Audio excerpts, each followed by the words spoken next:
Ellis down here again. Welcome to my channel. Well, I'm just now getting woke up, so you can probably tell. We're getting ready to go up there to the flea market today. We go up there every Saturday and try to sell some little stuff.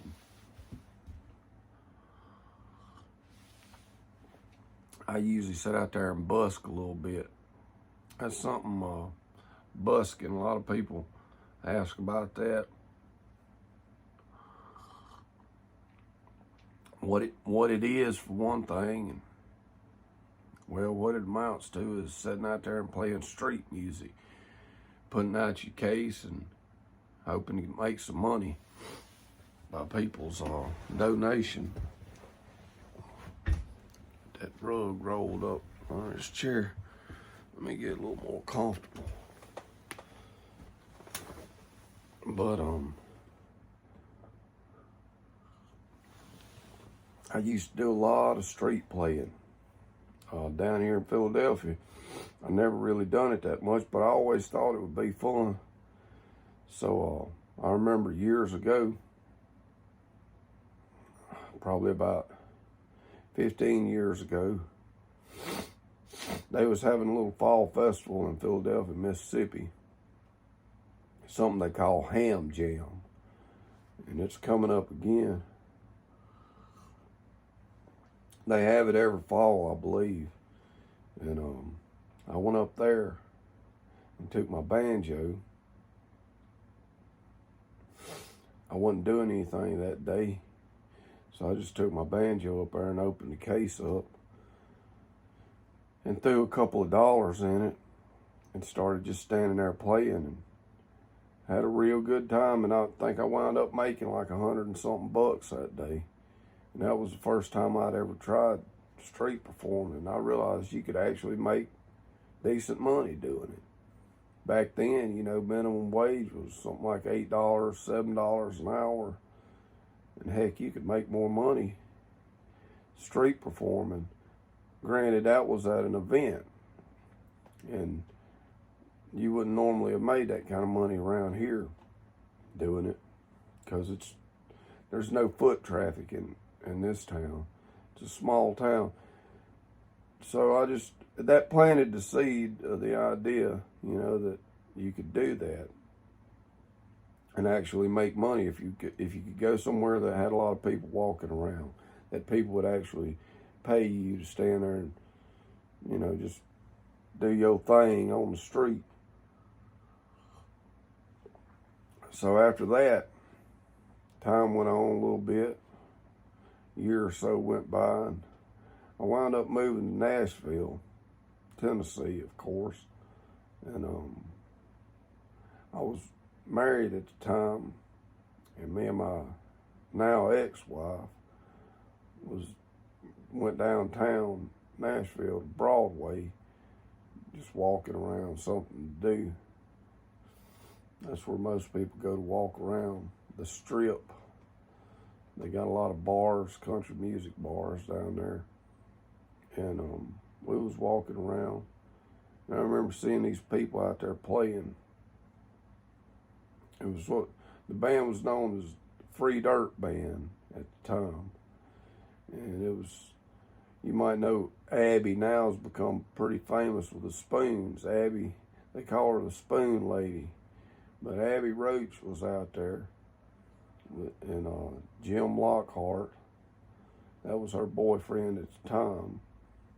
And I think Robin Bernard was playing the gut bucket bass. And I believe it was Nathaniel Black was probably playing banjo. I've come pretty good friends with all these people as time went on, but that was when I first moved there. That was the first time I'd ever seen them playing. And man, they had a big crowd and looked like they had a pile of money in the case. And I thought, man, you could really do the street performing thing here in Nashville. So I decided I'd give it a try. I was looking for a job anyway. I had just moved there. I was trying to find a job. And I thought, well, you know what? Those guys are making a pile of money. And I remember making that money at Ham Jam here. So I thought, well, I'll give it a try. Why not? So I went down there the next day or within a day or so and took my case down there. Took my banjo and opened the case up. Threw a couple dollars in it and just started playing some old standard banjo tunes. And lo and behold, I made real good. I can't remember exactly how much. Probably about $100 or something. For, I don't know, I probably stayed 4 or 5 hours, which was pretty okay at the time, you know, for just standing there playing whatever you want to play, however you want to do it. I didn't have to dress any certain way or be there at any certain time, so I fell in love with street performing right then and there. Well, Jim Lockart came walking up. He was the one that played with the Free Dirt Band. And I also remember seeing an old feller with a guitar case that was sitting up there by the FedEx building on Broadway.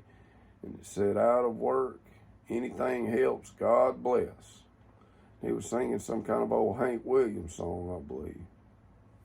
Well, that later turned out to be Doug Seagar's, who turned out to be my roommate, and that was before he got big and famous.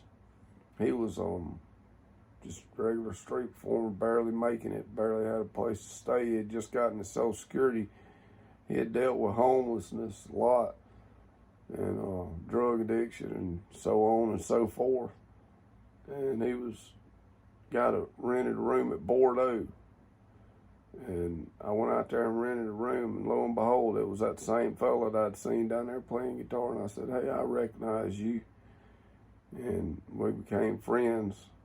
And that was before he became a big celebrity. He was just a regular old street performer. A lot of these people have become famous. And he was in his 60s or 70s. I want to say 70s. He had just gotten his Social Security. So however how old you got to be to get your retirement nowadays. But anyway, Jim came up there and invited me to come down there and play some music with him. So I did.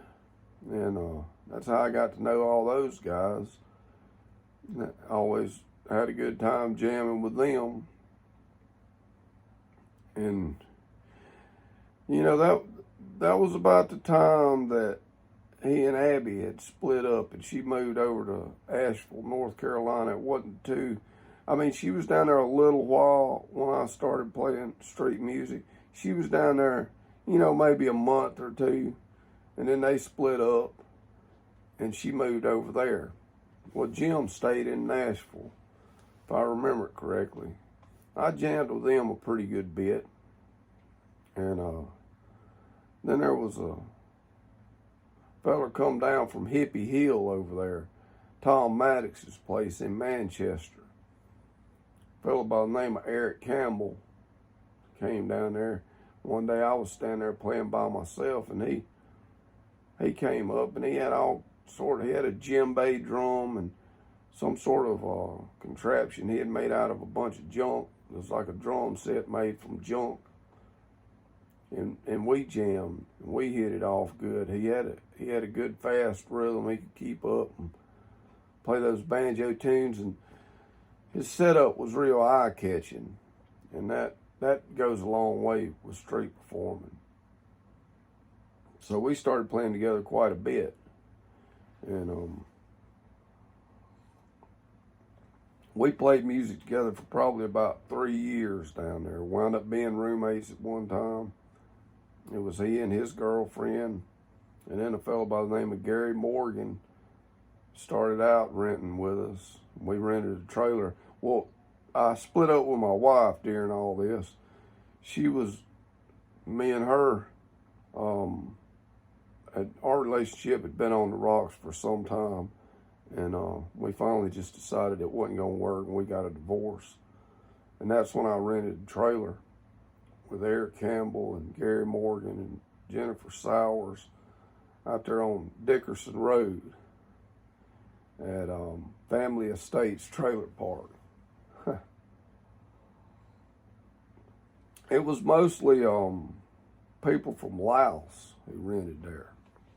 And most of those folks, I think most of them spoke a different language and kind of kept to themselves. It was a fairly quiet trailer park in the ghetto, you know. It never had no problems with anybody trying to steal stuff or anything, surprisingly.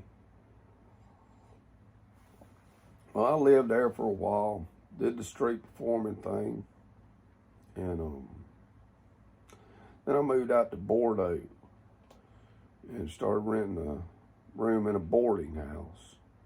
And Eric wound up moving, and he moved out of state or something, California or something, seems like. Can't remember. But anyway, we was out at Bordeaux. I was living at Bordeaux, still playing street music. I did this for like 4 or 5 years and made plenty of money for me, as much as I wanted to. If I wanted to make more money, all I had to do was stay longer hours. I mean, some days you'd make extremely good. Some days you'd just make maybe $100, $150, but that was good enough for me. And I was getting by fine on it. Rent was, in that boarding house, rent was only like, I can't remember, $300 a month or something like that. It wasn't bad. And I had a lot of fun, you know. And that's when I met Ferrel before she got real famous. Me and her used to go out. That was my girlfriend for a while. And she was staying up there with Jim and those guys in the van. And then she's come down there one day because they didn't ever play in the daytime. And I played in the daytime a lot and in the afternoon. Because I didn't like playing late into the night. People get a lot rowdier. You make pretty good, but it's real noisy. It can be kind of annoying. But that's when we met up. She come down there in the evening. She wanted to play more in the daytime. And we started playing together, and we started going out. Played together for about 6 months or so. Then she moved on. We knew when we met up that she was going to be moving on, that she wasn't planning on staying in one place too long. And she's went on to become a big celebrity now. And she was just playing street music just like I was, living on the street at the time. So she's been there and done that. It's not one of these people that's pretending to be something. She's actually lived out there with the rest of us. But so I done that for, I don't know, probably 5 or 6 years in Nashville. I started doing a lot of home repairs on the side, handyman work, and that kind of took off.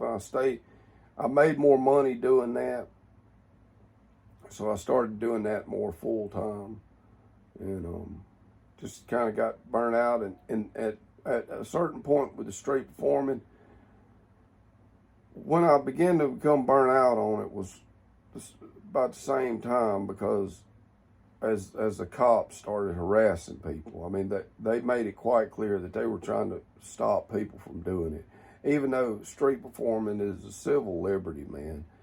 You know, I mean, it's free speech. You know, you should have the right to do it anywhere, and you do have the right to do it anywhere. And if they give you problems about it, you can fight that in court. But it's like most people that don't have the energy or resources to bother fighting it, so they just give up, like I did. But the cops didn't bother me so bad per se, but the one thing that they bothered me about was they started griping about sitting down. They wouldn't let you bring a chair and sit down and do it. And I was playing a 5-string, a lot of bluegrass at the time, bluegrass style banjo. You know, they're heavy, I didn't want to stand there all day holding that thing. If I couldn't sit down on a stool or something, I really didn't want to just stand there. And I tried to rig up a stand that you could put it on, and it worked pretty good. But, you know, that lasted a little while. I was just getting burnt out on it. I'd already started playing in the bars down there. And that's how I got the gig in the bars. Nashville Underground was my mainstay gig. I'd played it for, I don't know, 7 or 8 years probably. I played it before they shut down to remodel. And then when they opened back up, I started back to work there. And so altogether, probably 6, 7 years I played there. And enjoyed every minute of it. Joey DeGraw runs the place, real good guy. He always treated me real fairly. And Mike Rogers, who eventually became the manager, I guess you'd say. He was a great guy. He used to play for Doyle Lawson. He was really one of the best singers around, and guitar players.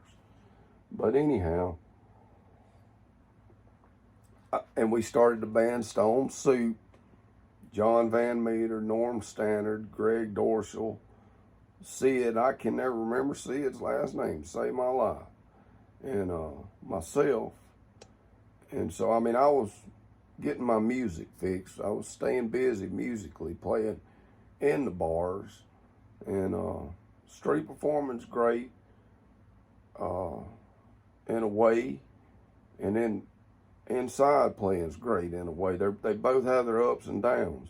One's not necessarily that much better than the other. It just depends. But anyhow, the cops were pestering people all the time. This one old black fellow that played a trumpet moved in down there on Broadway, and he was real annoying. He did a Louis Armstrong impersonation, and that guy would try to fight with me over the spot that I normally played at, which was 2nd and Broadway. And he found out through Eric Campbell bragging about how much money we were making, so it gave him the idea. They had met up somewhere. And I remember when it happened.